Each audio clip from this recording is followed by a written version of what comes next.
नमस्कार दोस्तों। अभी तक हम आपको रामायण के अलग अलग पात्रों से अवगत करवाते आए हैं, परंतु आज हम बात करेंगे रामायण के बारे में, जिसका सनातन धर्म में बहुत अधिक महत्व है। रामायण एक धार्मिक ग्रंथ है जिसमें प्रभु श्री राम के संपूर्ण जीवन का वर्णन किया गया है। रामायण एक प्राचीन भारतीय महाकाव्य है। ऐसा माना है वाल्मीकि रामायण को महर्षि वाल्मीकि ने 600 ईस्वी पूर्व से भी पहले लिखा था। वाल्मीकि रामायण को आधार मानते हुए अब तक 24 से ज्यादा देशों में 300 से ज्यादा रामायण अलग अलग विद्वानों द्वारा लिखी जा चुकी है, जिसका सिलसिला अभी भी जारी है। अभी तक भारत के अलावा 9 से ज्यादा देशों में अपने अपने देश की अलग अलग रामायण है, परंतु उनका आधार वाल्मीकि रामायण के साथ साथ गोस्वामी तुलसीदास द्वारा रचित रामचरित मानस भी है। जहाँ रामायण संस्कृत भाषा में लिखी गई है, वहीं गोस्वामी तुलसीदास जी द्वारा लिखी रामचरित मानस अवधी भाषा में लिखी गई है। सबसे पहले राम कथा प्रभु श्री राम ने स्वयं अपने पुत्रों लवकुश से सुनी थी, जिसका वर्णन उत्तर रामायण में देखने को मिलता है। जिसको सुनकर प्रभु श्री राम ने लवकुश को कहा था, ये मेरी कथा नहीं हो सकती, मैं इतना महान नहीं हूँ। परंतु आज हम बताएंगे कि सबसे पहले राम कथा कब लिखी गई और सबसे पहले किसने इसे सुनाया था। चलिए शुरू करते हैं।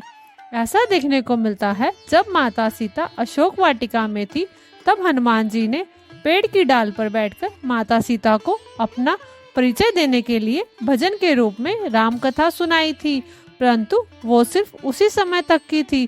पर तुलसीदास जी बताते हैं, पूर्ण राम कथा सबसे पहले भगवान शंकर ने माता पार्वती को सुनाई थी, जिसे वहां बैठा एक कौवा भी सुन रहा था। परंतु माता पार्वती राम कथा सुनते सुनते सो गई थी, बल्कि वहां बैठे कौवे ने भगवान शंकर के मुख से पूर्ण राम कथा सुनी थी। वही कौवा अगले जन्म में काकभशुंडी बना, जिसे अपने पूर्व जन्म में भगवान शंकर के मुख से सुनी हुई राम कथा पूरी याद थी, जिसके बाद काकभुशुंडी जी ने गरुड़ जी को सुनाई थी और उसका प्रसार किया था। भगवान शंकर के मुख से निकली पवित्र राम कथा अध्यात्म रामायण के नाम से विख्यात है। हालांकि रामायण को लेकर एक मत प्रचलित है। विद्वान लोगों का मत है कि सर्वप्रथम राम कथा हनुमान जी ने अपने नख अर्थात अपने नाखूनों से एक शिला पर लिखी थी। ये रामायण वाल्मीकि की रामायण से पहले लिखी गई थी। ये घटना उस समय की है जब प्रभु श्री राम रावण विजय करके वापस अयोध्या में राज करते थे। तब हनुमान जी अपने प्रभु श्री राम से आज्ञा लेकर हिमालय पर्वत पर चले जाते हैं और वहाँ भगवान शिव की तपस्या करते हुए और अपने प्रभु को याद करते हुए एक शिला पर प्रतिदिन अपने नाखूनों से रामायण लिखते थे। इस तरह उन्होंने प्रभु श्री राम की महिमा का उल्लेख करते हुए पूरी रामायण लिख डाली, जिसका नाम हनुमद रामायण पड़ा। उसके कुछ समय के पश्चात वाल्मीकि जी ने रामायण की रचना की। अब सवाल ये उठता है कि वाल्मीकि जी थे कौन। वाल्मीकि बनने से पहले इनका नाम रत्नाकर था, जो जंगल में आने जाने वाले लोगों के साथ लूटपाट किया करता था। एक बार नारद मुनि जंगल के रास्ते से जा रहे थे, तब रत्नाकर ने उन्हें भी लूटने के उद्देश्य से रोक लिया और बंदी बना लिया। तब नारद जी ने रत्नाकर से पूछते हैं, तुम ये निंदनीय कार्य क्यों करते हो। उस पर रत्नाकर ने उत्तर दिया, मैं ये सब अपने परिवार के लिए करता हूँ। इस पर नारद जी बोले, क्या वो तुम्हारे इस पाप कर्म के भागीदारी बनने के लिए तैयार होंगे। नारद मुनि के सवाल सुनकर रत्नाकर अपने घर जाता है और वहाँ मौजूद सब लोगों से पूछता है, क्या मैं तुम लोगों के लिए रोज जो पाप करता हूँ, क्या तुम लोग मेरे पाप के भागीदारी बनोगे। परंतु किसी ने कोई उत्तर नहीं दिया। रत्नाकर समझ गया और चुपचाप वहाँ से निकल गया और नारद मुनि के चरणों में गिर गया। तब नारद जी ने रत्नाकर को समझाया कि जिन परिजनों के लिए तू पाप करता है, उन्हीं ने तेरे पाप के भागीदार होने से मना कर दिया, तो क्यों तुम उनके लिए ऐसा करते हो। नारद जी ने तब रत्नाकर को असली जीवन से परिचय करवाया और रत्नाकर को राम नाम जपने को कहा, परंतु रत्नाकर वो राम नाम जपना नहीं आ रहा था। वो राम नाम नहीं जप पा रहे थे, उनके मुख से मरा मरा निकल रहा था। नारद मुनि उनको समझाते हुए कहते हैं, हे बालक, तू मरा मरा ही जप, इसी में ही राम छुपे हैं। मरा मरा जपते जपते रत्नाकर को पता ही नहीं चला वो कब उनके मुख से राम राम जपने की अलग जग गई और उन्हें अपने शरीर का भी ध्यान नहीं रहा। दिन से महीने और महीनों से कब वर्षे हो गए उन्हें पता ही नहीं चला। उनके शरीर को दीमक ने अपना घर बना लिया। उनकी ऐसी तपस्या देख ब्रह्मा जी ने उन्हें दर्शन दिए और उनके शरीर पर दीमक की बांबी को देखकर ब्रह्मा जी ने उन्हें वाल्मीकि नाम दिया।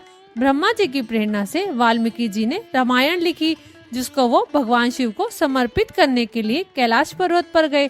वहां जाकर वो हनुमान जी द्वारा लिखी हनुमत रामायण को देखकर उसे थोड़ा पढ़ते हैं और फिर निराश हो जाते हैं, जिसको देखकर हनुमान जी उनकी निराशा का कारण पूछते हैं। तब वाल्मीकि जी बताते हैं कि आपके द्वारा लिखी रामायण के सामने मेरी रामायण तो कुछ भी नहीं है।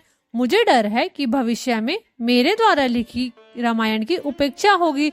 वाल्मीकि जी के इतना सुनते ही हनुमान जी ने बिना विचार करे अपने एक कंधे पर हनुमत रामायण की शिला रखी और दूसरे कंधे पर महर्षि वाल्मीकि जी को बिठाया और समुद्र के पास गए और वहां उन्होंने अपने द्वारा लिखी गई रामायण को समुद्र में फेंक दिया और इस तरह हनुमत रामायण तो हमेशा के लिए समुद्र में विलीन हो गई। हनुमान जी के इस कार्य का अंदेशा उन्हें बिल्कुल भी नहीं था। हनुमान जी का ऐसा त्याग और भाव को देखकर वाल्मीकि जी भी उनके भक्त हो गए। वाल्मीकि जी बोले, हे राम भक्त, आप धन्य हैं। मैं वचन देता हूँ आपकी महिमा के गुणगान के लिए मैं कलयुग में फिर एक जन्म लूंगा और वो रामायण आम भाषा में होगी। ऐसी मान्यता है कि कलयुग में रामचरितमानस लिखने वाले गोस्वामी तुलसीदास जी महर्षि वाल्मीकि का ही दूसरा अवतार थे।